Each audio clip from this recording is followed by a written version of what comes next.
जंगल का रहस्य दाकिच्चा। एक घना जंगल था जिसमें एक छोटा सा गांव था। लोग कहते थे कि उस जंगल में एक रहस्यमय शक्ति है जो लोगों को अपनी ओर खींचती है। एक दिन एक लड़का अपने दोस्तों के साथ उस जंगल में गया। उन्होंने जंगल को देखा और उसके अंदर घुस गए।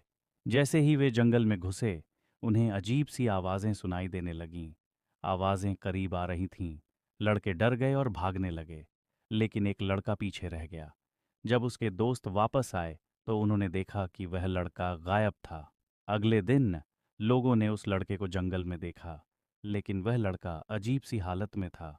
उसके चेहरे पर एक अजीब सी मुस्कुराहट थी और उसकी आंखें पूरी तरह से सफ़ेद हो गई थीं। लोगों ने कहा कि वह लड़का अब जंगल की शक्ति के अधीन है और जो भी उस जंगल में जाएगा वह भी उसकी शक्ति के अधीन हो जाएगा। एक रात एक और लड़का उस जंगल में गया। उसने देखा कि पेड़ों पर अजीब सी आकृतियां बैठी हैं और तभी उसे एक आवाज़ सुनाई दी, तुम्हारा स्वागत है।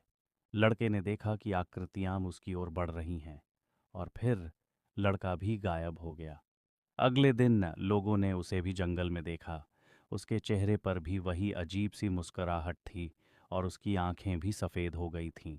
अब जंगल में एक और रहस्यमय कहानी जुड़ गई है और जो भी उस जंगल में जाएगा वह भी उसकी शक्ति के अधीन हो जाएगा। क्या आप जानते हैं कि जंगल में क्या है?